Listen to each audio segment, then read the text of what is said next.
Good morning, everyone. This is our topic for today. This is called as antiderivatives. So, explain po natin anong yung ibig sabihin ng antiderivatives. No? So, for example, you have a function f of x is equivalent to 3x squared. Assuming po na na-derive na siya, no? Hahanapin po daw natin, 'di ba? F prime siya kumbaga. Hahanapin natin yung before siya na-derive. So dito na equation, sabi niya is yung before na-derive itong function na to, ang tawag sa kanya is capital F, 'di ba? So if you need to bring back yung original niya, for example, this is the derivative, na ibabalik mo daw yung hindi pa siya na-derive, you need the knowledge of differential calculus, 'di ba? So, or the derivative. So, for example, alam mo na, sir, I think, sir, yung original niyan, before siya na-derive, for example, ang klasa, is f of x is equivalent to x cubed.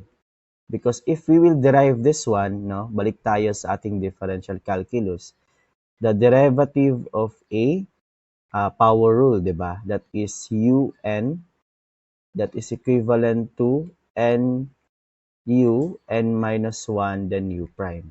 Diba? Power rule po sa ating differential calculus. So therefore, if you will derive this one, magiging c, may c pala, no? Okay, yes, kung may constant, pero walang constant, so wala. So, n natin is 3x, then n minus 1 is 2. So, 3x squared. So, therefore, tugma po siya. So, therefore, you can say that the antiderivative of 3x squared is x cubed. So, parang binalik mo sa dati, di ba? Before siya na-derive. So, x cubed is an antiderivative of our 3x squared kasi binalik natin siya. So, yan yung process natin sa antiderivative. No? So, a function of f, tawag sa kanya, is an antiderivative of small function of f on an interval I when f prime of x is equivalent to f of x. So, di ba? Sabi ko kanina, f prime of x is the derivative of this one, tugma siya. Okay? So, how about, sabi dito, sir, para sa akin, sir, pwede din siguro, no, na x cubed minus 5. Diba? Because the derivative of this one is the same, no? 2x squared. As we all know, the derivative of a constant is always, yes, raise hand, anyone? Anong derivative na constant? 0. So, therefore, pag 0 po, therefore, etong function na to is also an antiderivative nung function kanina, which is yung 3x squared. No, mali pala to, no? Ayan, 3x squared. So therefore, hindi lang po isa yung sagot natin if we are talking about antiderivative. Paano yan, sir? Iba yung answer ni Jovelyn, iba yung answer ni Bernardo, iba yung answer ni Wendy. Hindi naman din pwedeng ganyan. So therefore, yung constant, diba, na nasa last part is gagawin nating constant talaga. So therefore, yung answer po natin, if we are talking about the antiderivative of a certain function, dapat po dugtungan natin ng plus c. Sorry, dito pala, x cubed, no? For example, this is your function 3x, that is your antiderivative. Sorry, ano ba yan? X cubed, dadagdagan natin ng plus c. Ang ibig sabihin po ng plus c sa last part is that everything na constant na dugtong mo is also an antiderivative of this function. So therefore po, kung wala kang plus c sa last part, mali po. No? I will mark you as wrong because kulang yung answer mo. Dapat general solution which is may plus c tayo. Okay, so yan yung explanation dito ha. In-explain ko lang kaagad, hindi ko na ito binabasa. No, pero pag babasahin mo to, yan yung pag-explain ko kanina. So if f is an antiderivative of f, small f, on an interval of I, then g is an antiderivative of f on interval I pa din. Yung g of x natin is equivalent to f of x plus c. So parang antiderivative plus constant is your general formula. So proceed po tayo dito, g of x, no? Proving lang po to class, no? Sabi kanina, no, if we have a function of x, then if ibabalik natin siya sa function of x, that this is your antiderivative. Pero sabi daw niya kanina, dapat yung function of x natin is dugtungan natin ng plus c para general formula. So, yan lang po. Pinakita lang niya, if you derive mo, kukunin mo si g prime of x, dapat po bumalik sa dati. No? Kasi alam natin na inverse siya na process, si antiderivative. So, therefore, if you will find again yung derivative ng isa, babalik siya sa dati ulit. So, yan ang proving natin dyan. So, proceed tayo. Same lang yan, no? Mean value theorem. So, explanation lang po yan. Basta po, tandaan niyo lang na may plus c tayo sa last part. Okay. So, here, for example, no, using theorem 4.1, you can represent the entire family of antiderivatives of a function, by adding a constant to a known antiderivative. So, for example, dito, x squared, no? Then, i-derivative mo magiging 2x. So, therefore, pag 2x yung ating given, function of x is 2x, di ba? Ano yung kanyang antiderivative? X squared, di ba? So, therefore, yung function of x natin, again, yung capital F, that is the antiderivative of this one. Sabi ni Lagura is x squared, that is correct. That is an antiderivative.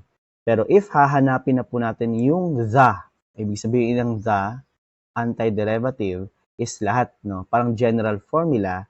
Yes po. So that is g of x is equivalent to yung f of x natin, which is x squared plus c. Okay, so that is the antiderivative. Family na siya. So ito is individual lang siya kasi pwede, ito individual lang siya kasi pwede nating lagyan ng plus 1, minus 1, plus 20, no? Same pa din yung sagot natin. So, para maging family siya, plus C po tayo. Okay?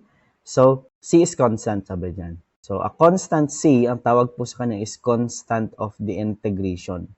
The family of functions represented by G is the general antiderivative of F. So, therefore, G of x, yun yung sabi ko kanina, that is tinatawag na general solution of the differential equation. Ito yung differential equation natin, 2x, and then a differential equation in x and y is an equation that involves x and y and derivatives of y itself. So, for example, y prime is equivalent to 3x and y prime is equivalent to x squared plus 1. Diba? Alam naman natin yan na representation lang yung y prime.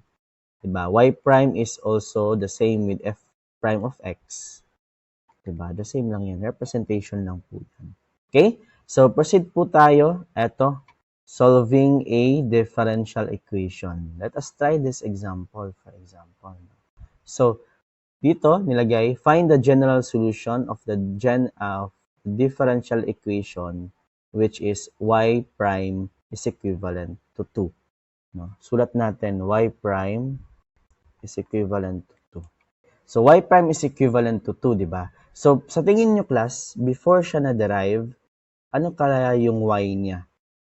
Diba? Yung y is before na-derive. Ano yung function na pag i-derive mo, 2 yung answer? Sige daw, if babalik ka sa differential calculus. Yes, 2x, di ba? So, sabi ni Charles, 2x, sir, because if we will derive 2x, sir, no, for example, sulat na lang natin yung formula. If we have a constant of x, the answer is constant, diba, in deriving.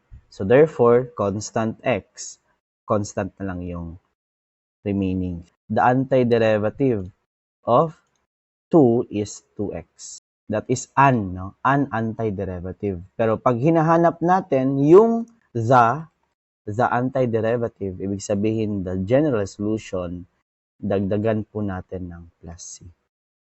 So, tama, pero kulang. So, final answer is ito. Okay, so general solution. Okay po, so erase ko po siya. Ayan siya. So, yun yung explanation niya. Yung sinabi ko kanina, yan na din yung explanation dyan. Okay? So, The graph of several functions of form y is equivalent to 2x plus c are shown in the figure. So, eto po, don't worry, you don't need to graph. Pinapakita lang po sa atin na if yung constant natin is iba-iba, no, iba din yung ating line na naka-create, pero same lang po yung kanilang slope. So, therefore, this is the family. Parang family yung sinosolve mo. Family of equations. Kasi plus c yung dugtong. Yes, para hindi magkakagulo, lagyan mo lang ng plus c sa last every time na mag-antiderivative ka. Okay? So, proceed tayo. When solving our differential equation, for example, dy over dx is equivalent to f of x, ilipat mo lang daw sa kabila. No? Take note lang sa ganyan. No? Sinabi lang niya. Okay? So, to generalize it all, the operation of finding all solution of this equation is called antiderivative, or also called as indefinite integration. And it is denoted by the integral sign. Yan, ito yung tinatawag na integral sign. So take note, class kanina is parang ang ginagawa kasi natin is parang wild guess, no? Hindi man siya wild kasi meron tayong basis, pero guess pa din siya, no? Kasi iniisip pa natin ano yung formula sa differential calculus, then trial and error kumbaga. Hindi naman din pwedeng ganyan. So therefore, at this juncture, ituturo ko sa inyo kung paano siya isolve na may process talaga, hindi yung naghuhula-hula lang tayo, no? So, yan po yung tinatawag natin as integration. The process in finding the antiderivative of a function is called as integration. Si integration is the inverse of differentiation. Pagkatapos mong i-differentiate, pag gusto mong ibalik sa dati, that is called as integration. So therefore, integral calculus is the inverse or the reverse process for differential calculus. Okay? So for example, we have our y. Sabi natin kanina is function of x yung binigay. Hahanapin natin yung kanyang antiderivative. Lalagyan po natin ng integral sign. For example, f of x. Find the antiderivative. Okay? So therefore, lalagyan ko ng integral sign, y is equivalent to, lalagyan ko ng dx. Anong ibig sabihin ng lalagyan mo ng dx? Ito is ipaprocess natin with respect to x. Ibig sabihin po, yung concern natin is yung mga x's natin. That is equivalent to yung capital letter f of x natin. Diba? Antiderivative plus yung constant of integration. So, yan yung pangalan niya. Integrand, variable of integration, an antiderivative, and the constant of integration. So, etong lahat, combination na, that is the general solution. Okay? So, therefore, the expression of the integration of f of x with respect to x is also, or can be, also be read as antiderivative of f with respect to x. So, antiderivative or integration is just the same. The differential dx, yan, yung dx natin dito, serves to identify x as the variable of integration. Kaya nga sinasabi with respect to x, kasi x yung ating kailangan na i-integrate. Diba? Kasi minsan, may x tsaka y. No? Yung same sa ating differential calculus. Anong topic yon? Yung may x tsaka y, then determine mo, etc. with respect. Yung topic natin sa differential calculus na yes, implicit differentiation. Anyway, so eto po, yun yung sinabi ko kanina. If you integrate a function, babalik siya sa dati. So therefore, integration is the inverse process of differentiation. So differentiation is the inverse of integration. Ayan. Okay? With that being said, ito yung mga formula natin. Sir, maliit masyado, hindi ko makita. So if you're using your mobile device, paki-pinch na lang para ma-zoom in. Kasi maliit masyado yung pagkalagay ko. So, try natin. Let us try to prove that differential calculus is the inverse of integral calculus and integral calculus is the inverse of differential calculus. Okay? Try natin i-prove, no? So, sabi po, 'Di ba? Alam naman natin yung mga formulas dito. This is all discussed sa ating differential calculus. Kaya nga sabi ko sa inyo, yung first quiz natin is all about differential calculus para ma-review ninyo yung inyong differential calculus na mga formula. So, proceed po tayo dito. As we all know sa differential calculus, that if we derive constant, magiging zero. Sa integral calculus, if we integrate or we find the antiderivative of zero, that is a constant. Diba? Parang binalik lang natin sa dati. For example, sa differential calculus, if we have a constant, again C and K is the same. Dito is ginagamit na natin is K kasi may plus C tayo dito sa last, diba? Diba? Para hindi tayo malito. Kasi yung plus C, that is your integral na constant. Yung K is constant pa din. So, what is a constant? That is a number. 1, 2, 5, 7, 200, 1 million. That is a constant. Okay? So, same lang silang dalawa, pero yung C na constant na letter is ginagamit kasi natin na pangdugtong lang. So, for example, here we have 2x. If we derive that one, magiging 2. So, therefore, if we have 2 here, if we integrate that one, magiging, no, dadagdagan daw natin ng x. Then, huwag kalimutan si plus c. How about this one? No, for example, we have a constant then a function. Ang gagawin lang po natin is to copy your constant, di ba? Yan yung ginagawa natin. Same lang po siya sa integral calculus. If we have a constant, ilagay mo lang po, then integrate mo yung nasa inside. For example, for that one is, for example, 2x plus 5. Ganyan. So, pwede mong, yes, i-differentiate mo lang to. Yes, Kent, naka-turn on yung mic mo. I-differentiate mo lang to, then kinakopy natin, di ba? Or pwede mong i-distribute. So, dito din the same lang. For example, integration of 2, then x plus 5. So, pwede mo siyang ilabas. So, proceed tayo dito sa number 4. This is called as addition and subtraction. So, pag meron tayong operation sa gitna, di ba class? Ano yung ginagawa natin? So, mind your own business lang, kumaga. Kung may operation, di ba? Kasi we will differentiate yung isa. Same lang din sa integral calculus. Differentiate and differentiate. Okay? So, proceed po tayo for this one. Ayan. Yes, power rule. This is called as power rule, di ba? Power rule, ginagamit natin if meron tayong variable na may exponent. Diba? Power rules. If our power rule here sa differential calculus is the derivative of xn is equivalent to n xn minus 1. So, inverse, di ba, sa integral calculus. So, therefore, the integration of xn dx. So, ang gagamitin ko dito kasi is u, ha? U and du. Bakit naging user is x naman dito? Again, variable lang siya. Palitan ko lang ng u para ma-remind tayo na pwedeng polynomial. Diba? Same lang yan. xn dx or un du. Sa akin, ginagamit ko is u para ma-remind tayo na pwedeng hindi x, pwedeng polynomial yung ilagay. Okay? So, practice natin na u yung gagamitin natin. U and du, that is equivalent to u. Dito kasi, as you can see, nag-minus 1 tayo sa ating exponent. So, inverse to, again, inverse to, so therefore, that is n plus 1.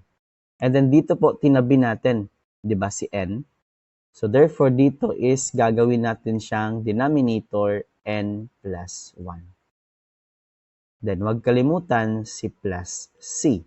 So, therefore, this equation is, eto pala, no? May pangalan pala sa side or may label pala siya, power rule. No? U n plus 1 over n plus 1 plus c. Okay, so ito yung pinakamagagamit natin sa integral calculus. So, pakilista lang po. Again, same lang sila ha. Pinalitan ko lang yung value ng x ng u para ma-remind tayo na pwede siya polynomial. So, as you can see, class, meron siyang take note, no? N must not be equal to negative 1. So, bawal pong gamitin si power rule if our exponent is negative 1. Kasi ibang topic na yan. No? So, tandaan niyo yan ha. Baka pag may negative 1, power rule pa din yung gagamitin mo. Okay? So, proceed tayo. Again, pakilista yan. Same lang din yan, no? Change mo lang yung variable. So, ayan po. Proceed tayo sa ating next formulas. Ito yung mga trigonometric functions natin.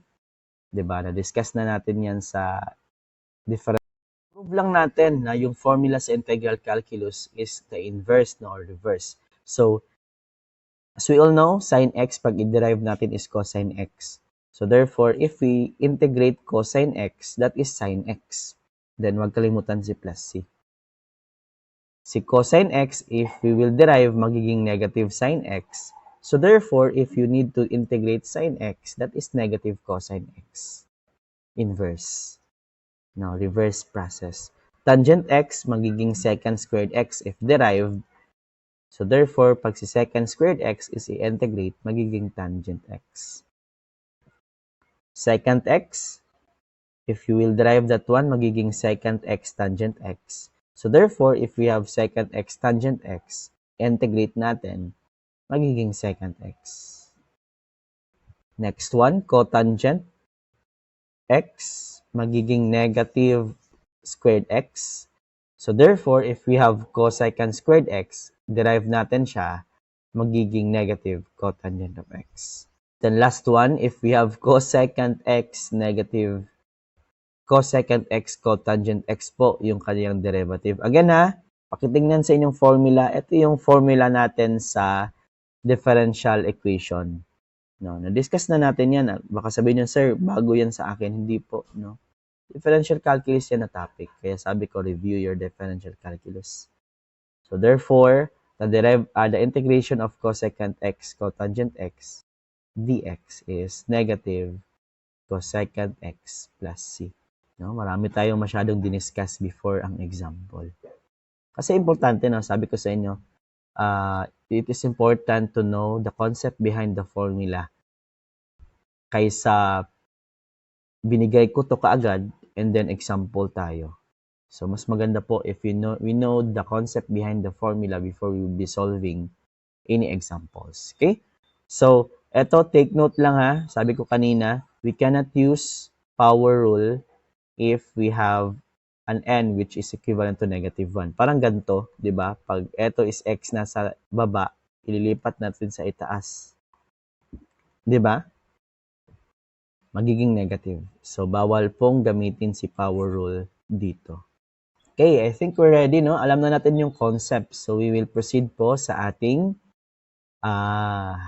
example. Okay, paki-screenshot po nito because we will be... Okay, so I hope na screenshot ninyo na ha. Because I will be asking questions mamaya kung ano yung formula natin. So, paki-assist lang po ako. Okay, so ito yung pinaka first example na talaga natin na magsusolve tayo. This is, sabi niya, describe antiderivatives. Find the derivative or antiderivative of integration of 3x with respect to dx or with respect to x. Sorry, redundant. So, first thing that we need to do is to simplify. Sabi po kanina, if we have an integration of a constant, di ba, of dx, pwede po nating, or constant of a function x, dx, so pwede nating ilabas si constant. So, magiging k function of x dx. So, yan yung ginawa niya. No? Nilabas niya si 3. Pero take note class, pwede naman din hindi mo na ilabas. Diba? Same sa differential calculus natin. Ilagay mo lang katabi ng answer mo mamaya. Okay? So, take note po, we are dealing with a variable. So, therefore, no, we will be using power rule because meron siyang power, no? Hindi lang nakikita, pero raised to 1 siya. Diba? dx. So, isulat po natin yung formula niya.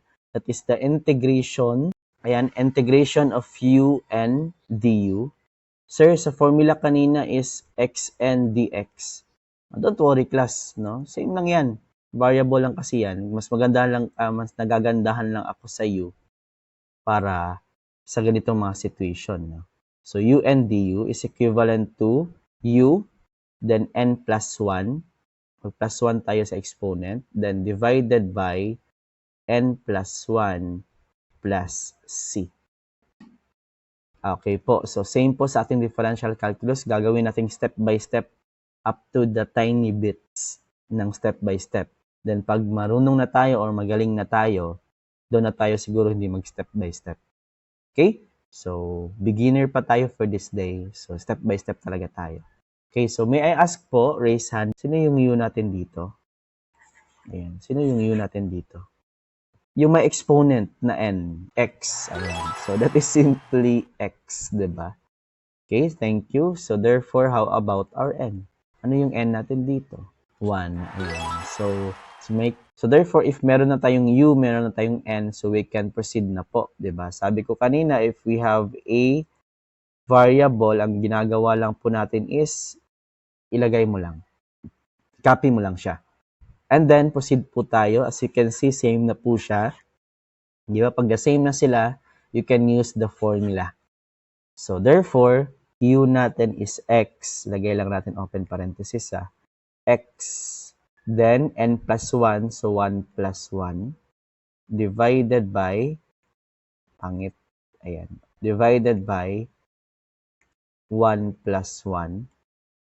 Then, wag po kalimutan c plus c. Close parenthesis. So, tapos na tayong mag-substitute. Next thing that we need to do is to simplify, no? So, i-multiply lang natin sa loob, di ba? Or i-distribute lang natin, magiging 3x squared, kasi 1 plus 1, divided by 2, then that is plus 3c, di ba? Kasi 3 times c. So, this is correct class, pero napakapangit tingnan kasi may 3c tayo. Take note, this is a constant. Kahit ano po yung i-multiply mo, i-add mo, same pa din yung answer. So, therefore, mas maganda if operate mo lang siya, then lagyan mo lang ng plus c pagkatapos. No? The answer is 3x squared divided by 2 plus c. Ayan, final answer. Again, c, pag i-multiply mo ng 3, add mo ng 3, minus mo ng 3, the same pa din, constant. So, alisin na lang natin. So, meron tayong solution na nakatype siya. Ayan po. Okay, so, pero sinusulat ko lang kasi pangit masyado no, na nakatype na hindi sinusulat. And then, kasi yung minsan, yung solving ng book na ginagamit ko or dito, is hindi siya step by step. So, gawin natin step by step talaga. Okay? So, the antiderivative of 3x are in the form of 3 over 2x squared plus c, where c is any constant. So, may tanong ako, sir, yung answer natin kanina is 3x squared over 2 plus c. Then, ang answer po dito is 3 over 2x squared plus c. Diba? Sabi ko sa inyo, sa differential calculus, this is just the same. So, if ito yung answer mo, okay lang. Ito, okay lang. Yung mali is, for example, 6 over 4 yung answer mo. So, hindi siya na-simplify. Diba? So, mali siya. Dapat in the simplest form tayo. Okay, so proceed po tayo sa ating next slide. So, therefore, sabi niya, yung differential and integration natin is same lang yung process. Original integration or original na form. Rewrite natin para ma-integrate, then integrate natin, and then simplify. Yan po yung process natin. Okay, so proceed po tayo. Ito yung explanation kanina, no, hindi ko yan babasahin. Sabi lang niya, pag may 3c, gawin mo lang c. Napakahaba ng sinabi niya. Yan lang yung thought niya. 3c is also a c. So, c na lang po yung ilalagay natin. Okay? So, proceed po tayo sa ating next examples. Ayan. So, rewrite, integrate, and simplify. So, take note class for our letter A. We cannot integrate that one kasi wala naman tayong formula na nasa baba yung ating variable. So, therefore, we need to put this one sa itaas. So, I need your help. Paano po yung kanyang pag-rewrite? Anong mangyayari sa kanya? Raise hand po. 'Di ba? Ilalagay natin siya sa itaas. Magiging complete talaga yung answer niya, no? That is negative 3 dx. No? Kasi we cannot integrate this one kasi nasa baba. So therefore po, this is our rewriting, kumbaga. Then isulat natin yung formula ng ating power rule, no? U n du is equivalent to U n plus 1 divided by n plus 1 plus C. Ayan. Okay, so step by step muna tayo, no? Obvious po na yung x, ang u natin dito is x, di ba? U, then x. Ang tanong ko lang is, ano yung n natin? Raise hand po. Negative 3. So, thank you for that, no? That is negative 3 because that is its, tawag dyan, exponent, no? So, therefore, if that is our exponent, we can proceed po sa ating formula. This will become u. Ang u po natin dito is x, n plus 1. So, that is negative 3 plus 1. Then, divided by negative 3 plus 1. Then, wag kalimutan C plus C. Diba? That is equivalent to, simplify lang natin, x, negative 3 plus 1 is negative 2. Sa baba din po, negative 3 plus 1 is negative 2 plus C. So, answer na to, pero hindi pa yung final answer kasi gusto ko na walang negative na exponent sa final answer. So, therefore, ang gagawin natin is transfer this again sa baba. So, pag transfer sa kanya, ito is negative, ilagay lang natin sa gitna yung negative. Diba? Then, 1 divided by 2x, no? Kasi 2, then x squared. Ayan, plus C. So, therefore, this is our final answer. Ayan. So, rewrite, integrate, and simplify. Yan yung basic natin na steps. Negative 1 over 2x, same lang yan sa 1 over negative 2x. So, para mas maganda tingnan, nasa gitna. No? So, sanayin mo yung sarili mo na sa gitna mo ilalagay yung ating negative. Proceed tayo sa letter B. So, again, we cannot integrate this one. Same sa differential calculus. We need to rewrite. So, raise hand po. What is yung result in writing this square root of x? Diba? Gawin nating naka-exponent na form. Yes, that is integration of x raised to 1/2 or to the power of 1/2 then dx. Ayan. So, nare-write na po natin siya. Next thing that we need to do is we have our power rule, no? Kasi may power siya. Ang gagawin po natin is to identify our u, which is obviously x. Saan po? Ano yung ating n dito? That is correct. 1/2 po, no? Sulat natin ulit. 1/2. Ayan. We could proceed or we can proceed na sa ating formula. So, u natin is x, sabi ninyo. Then, n natin is 1/2. Ayan, move ko lang ha. Ayan, x, then 1/2 plus 1. Ayan, divided by 1/2 plus 1. Diba? Then plus c. Okay, next thing that we need to do is to simplify po. Magiging x raised to 1/2 plus 1. You can use your calculator. Raise hand po. What is the result? Yes, that is 3 over 2. No? Thank you. So, you can use your calculator. Pwede din na mentally mo na lang siya isolve. No? Common naman din siya. Diba? 3 over 2. So, therefore, yung nasa baba is also 3 over 2. So, take note class, we need to simplify it again. Huwag kalimutan si plus c.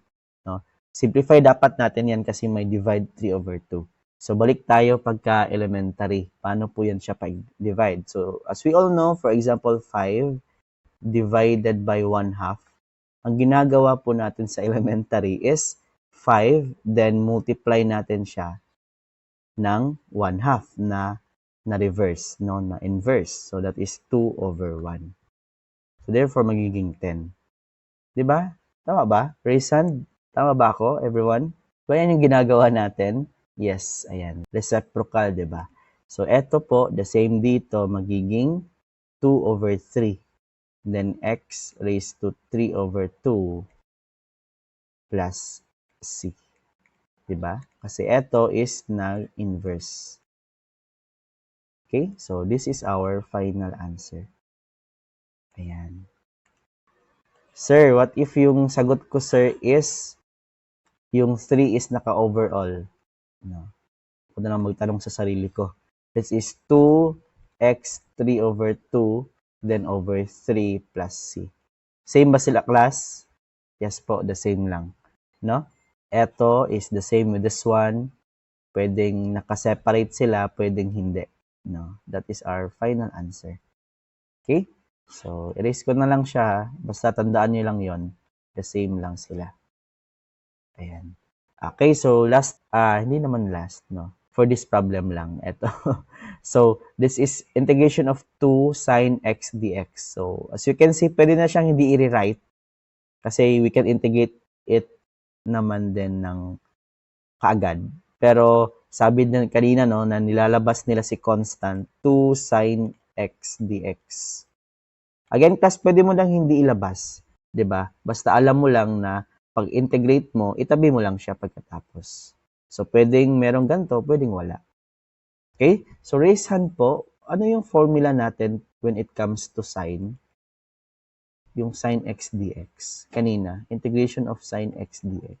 Okay, thank you for that. That is negative cos x plus c. So, ang gagawin ko lang, is, imbis na x, gagawin kong u. Wala lang, gusto ko lang u.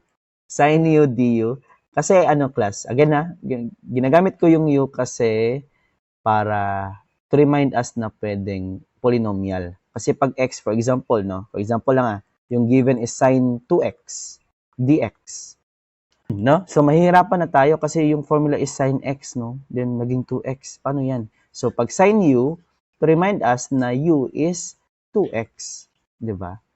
Yung katabi talaga. So, parang style ko lang siya to remind us that pwedeng may kadugtong si x, no? May comeback. So, u natin is, ayan, negative cosine of u plus c. Identify natin what is our u here. Raise hand po. Sino yung katabi ni sine? That is simply equivalent to x. So, pag ang problem natin is sine 2x, so yung u natin is 2x. Kaya nga, iniba ko yung variable natin, ginawa kong u, no? Para hindi tayo malito. Okay? Sin x dx, copy lang natin si 2, sabi ko kanina. Then, substitute natin, sin x is dapat maging cosine of u. So, therefore, negative cosine of u, ang u po natin is x. And close parenthesis, plus c sa last part. Huwag mo nang, baka gawin mo is plus c. So, pwede din, pero dapat pag substitute mo or pag distribute mo, 2c is the same lang, which is c. So, ganyan na lang para mas simple. So, common mistake, again, common mistake is pag distribute, magiging 2 minus cosine of x. Mali po yan. Dapat po, pag distribute is negative 2 kasi negative 1 multiplied by 2 is negative 2 cosine of x. Yan yung mga common mistake ninyo, class. Ayan, final answer. So, this is our final answer. Ayan, so ito po yung sagot natin na nakatype siya. So, as you can see, hindi kasi siya, step by step. So, mas magandang isulat natin yung step by step niya. Okay, so proceed po tayo sa ating last set of problems. Meron tayong 3. Ito, parang trivia lang yan. Don't mind that. Ano ba yun? Software. So, proceed tayo dito. Integrating polynomial functions. Ibig sabihin po, yung merong mga kadugtong. Polynomial. So, pwedeng may kadugtong, pwedeng wala. Okay? So, integrating polynomial functions tayo. We have 3 examples for this one. So, unahin natin to. Integration of dx. If titingnan natin, ano yung formula na dapat natin gamitin dito? So, if we will rewrite this one, No, hindi lang siya halata, pero may 1 dyan, di ba? Parang exponent, integration of 1 dx. We can use yung formula natin, no, constant dx. Sa tingin nyo, or pakitingnan, what is the integration of constant dx? Yes, that is kx plus c. So therefore, dito po yung k or constant natin is 1. So that is 1x plus c. Pero pangit masyado tingnan, may 1. So, assume na lang natin na may 1 dyan, x plus c. So, that is our final answer. Ayan. So, 2 problems left. Then, tapos na tayo for this day. So, for letter B po, ayan, lagay natin. No? Isusulat ko na lang ha.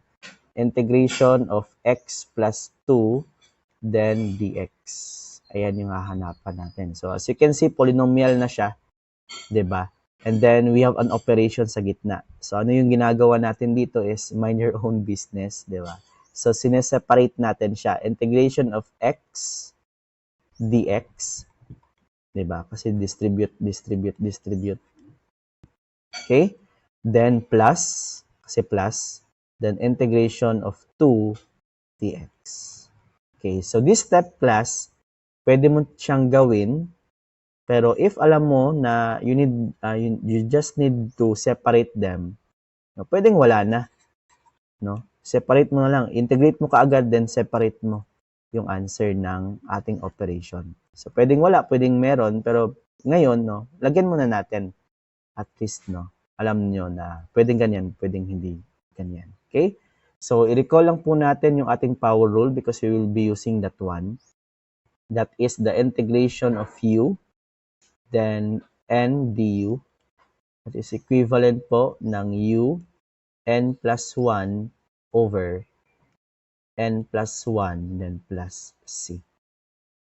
Okay po, so sabi natin kanina, mind your own business. So therefore, focus po tayo kay x muna.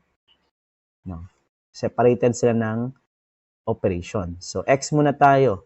Raysan po, what is our u here? Dito po, dito lang po banda. Raysan, no, napakadali lang ng question ko. Yes, that is equivalent to x. So therefore, sulat natin x. How about its n? Ano yung exponent ni x? Yung nasa taas niya ni x, hindi din 0, no? Yan, 1, no? So 1 yung sagot niya. Okay, thank you for that. Proceed na tayo, no? So, tapos na tayo dito. Puntahan na natin dito. Ang u po natin is x. Ayan. Then, n plus 1. So, 1 plus 1. So, take note, pwede kong isulat ito 1 plus 1, pero napaka-tiring. Kasi, no, 1 plus 1 is kaya naman nating i-solve, no, mentally. So, isulat na lang natin kaagad. No? Parang upgrade tayo ha, again na class. Upgrade tayo kahit slight lang. Para medyo maliit lang yung solution natin and then para mas mabilis tayo sa susunod. So, kanina, no, step by step pa talaga tayo para alam natin yung step by step. Pero ngayon, medyo upgrade natin. Okay? So, again, n natin is 1. 1 plus 1 is 2. Then, eto sa baba, n plus 1. So, 1 plus 1 is 2. So, ayan, 2. So, wag na nating ilagay 1 plus 1, no? Lagyan na natin kaagad 2. No? Mind na, no? Mentally na lang pag-solve. So, plus, constant, di ba? Kasi may constant na ayo. So, constant 1. Constant dito. So, next one is focus tayo dito. Focus tayo kay 2. So, that is just a constant, di ba? So, that is just integration of a constant. Okay, constant. Then, dx.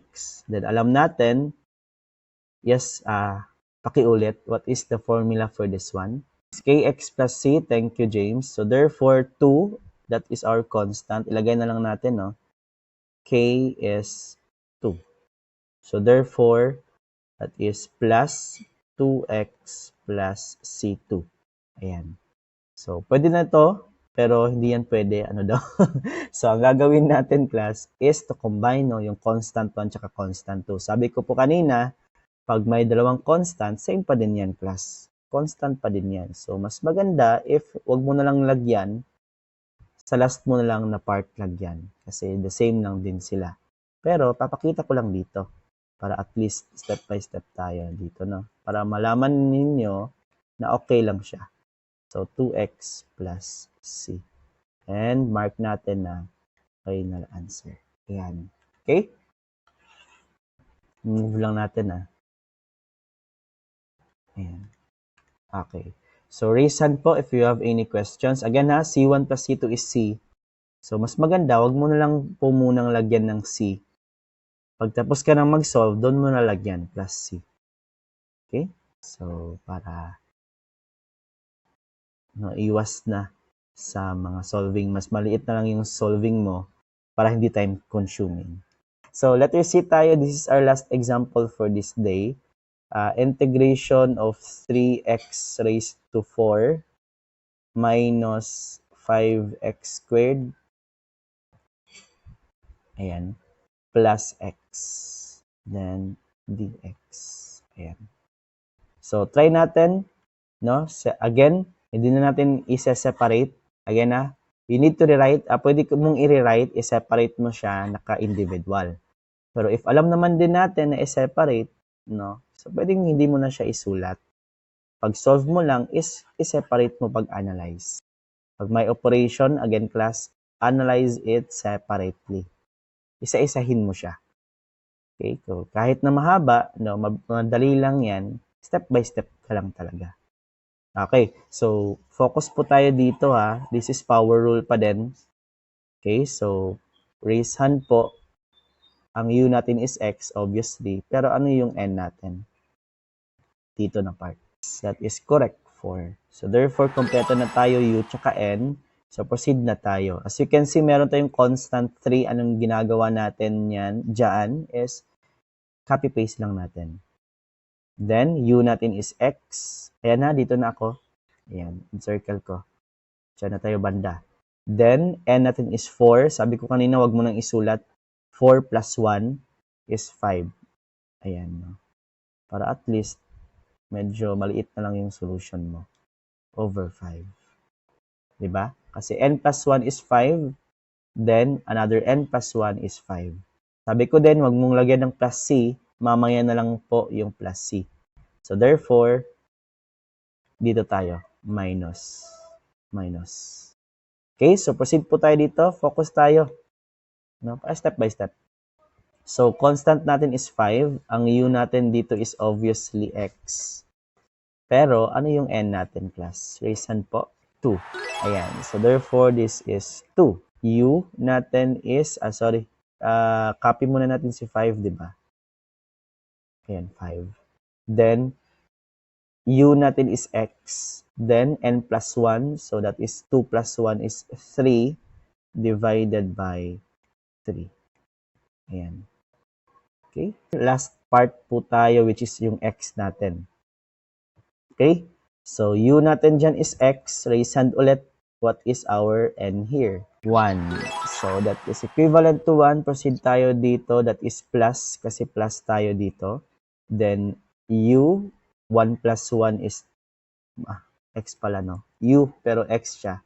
Yes. So, 1 plus 1 is 2. Then, divided by 1 plus 1 is 2. Okay? Then, doon mo na ilalagay si plus c. Diba? So, move ko lang siya slide. We can conclude that this is the integration for that problem. Ayan. Sir, what if, sir, yung answer ko is separated, no? Ano po ng what if ninyo? So, lagay natin 3 over 5 x raised to 5 minus 5 over 3 x raised to 3, di ba? Sineparate ko lang siya, plus 1/2 x raised to 2 plus c. Yes po, pwede po yan na final answer. Okay? Sir, what if may constant number katabi ng x? Eto, ginagawa na natin. Si x may constant na number. Si x may constant na number. Ay, eto. For example, eto, no? Integration of 2x dx. Diba? So, therefore, yung kanina na pag-solve natin, 2, diba? Sabi ko pag may constant, itabi mo lang. So, 2x squared over 2. So, cancel out, x squared. Okay ba? Yes. Yes, pwede idiretso na lang. Ilagay mo lang, no? Diretso ka lang. Okay? Ayan. So, I hope na nakasabay kayo sa first day of class natin. I hope na okay lang yung flow natin.